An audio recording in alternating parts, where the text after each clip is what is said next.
Although as Minister of National Defense, I had sighting reports of UFOs. I was too busy to be concerned about them at the time because I was trying to unify the Army, Navy, and Air Force into a single Canadian Defence Force. And that itself was a kind of battle to the finish. So this was not high on my agenda. But about 10 years ago, I started getting interested due to a young man from Ottawa sending me material on the subject. I told him I was too busy to read it, but he had confidence that someday I would.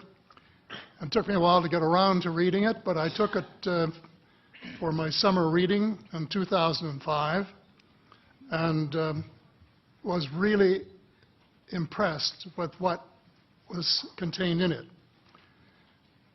And what I thought to myself is there are huge issues here, huge issues.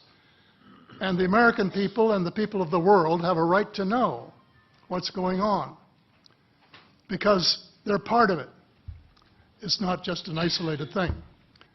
I accept the invitation of Victor Vigiani, who's over here somewhere, and his cohort, Mike Bird, to speak to a symposium at the University of Toronto. And I said, UFOs are as real as the airplanes flying overhead. That gave me the dubious distinction of being the first person of cabinet rank in the G8 group of countries to say so unequivocally.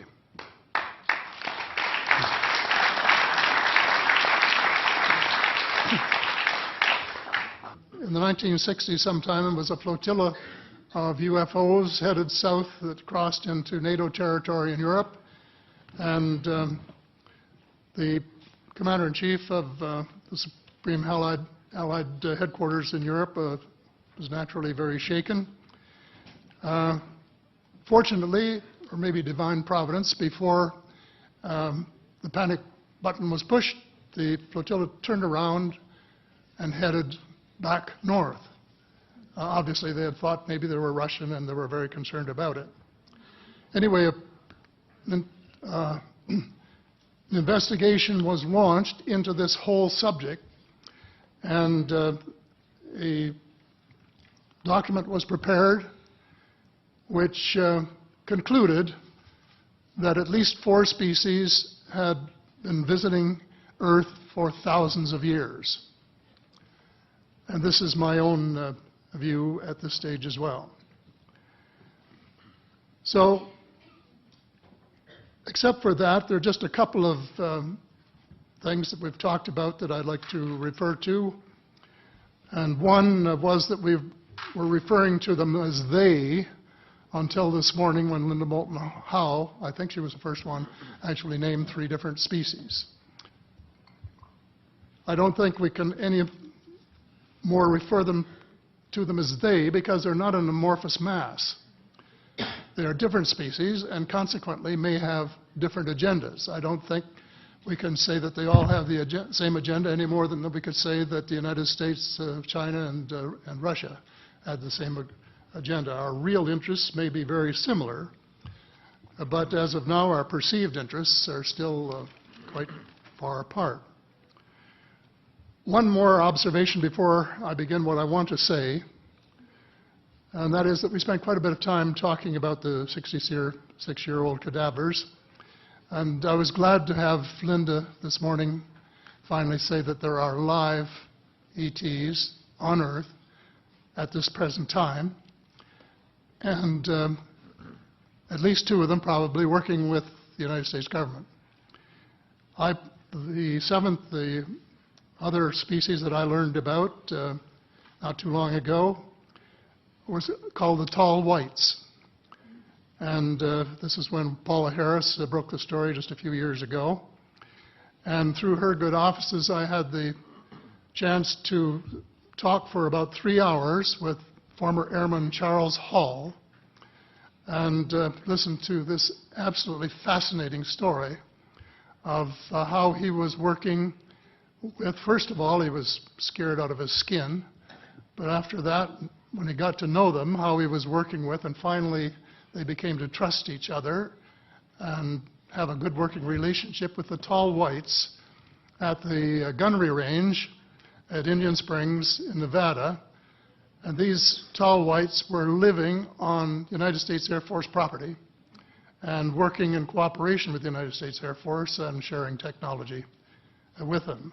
He wrote a book, incidentally, called Millennial Hospitality. There are 4 different versions, but Paula says that Millennial Hospitality number 2 is the best. I think that's the one I read, and it's a very interesting read if you want to sort of get inside the problem of what it's like to bump into these people floating across the terrain in the desert. Well, enough on that for now. My interest is in full disclosure.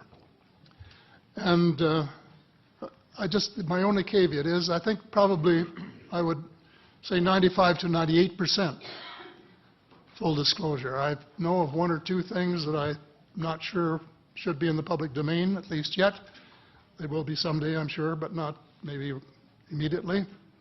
But just as children survive the idea of the Tooth Fairy and Santa Claus when they become adult, I think that tax-paying citizens are quite capable of accepting the new and broader reality that we live in a cosmos teeming with life of various sorts. The fact that some other civilizations are more advanced than we are may be humbling. And it exists, and it's being kept secret by the same vested interests who control our destiny. Who are these vested interests, and what are they up to? Well, Senator, you were talking about a military junta. In my opinion, that is true, but I have broadened and deepened the definition to cabal, and the cabal comprises members of the 3 sisters: the Council on Foreign Relations, the Bilderbergers, and the Trilateral Commission, the International Banking Cartel, the Oil Cartel, members of various intelligence organizations, and select members of the military junta, who together have become a shadow government of not only the United States, but of much of the Western world. The aim of the game is a world government comprising members of the cabal who are elected by no one and accountable to no one. And according to Mr. Rockefeller, the plan is well advanced. Does this help you to understand why our civil rights are being taken away from us? I say us, because Canada too is included in the grand plan. So here we are more than a decade later fighting another war that can't be won. There is no country on earth powerful enough to protect its citizens against fanatical hate, as we learned from the Boston Marathon. And the mere attempt to pursue the impossible pits neighbor against neighbor and the state power structure against everyone.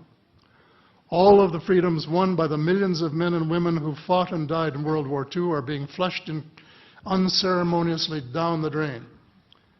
The only hope of peace is a negotiated settlement. This will require a paradigm shift in American attitudes. It involves a de facto renunciation of the plan for a new American energy and the adoption of a pledge of cooperation with all humankind to build the kind of world which we are collectively capable of. Young people everywhere need to be challenged by a noble cause. They need to be involved in arresting global warming, creating a banking system that is just and sustainable, and lead the way in the transformation to the new reality that we have to live in harmony with our celestial neighbors, as well as seeking peace on earth. In a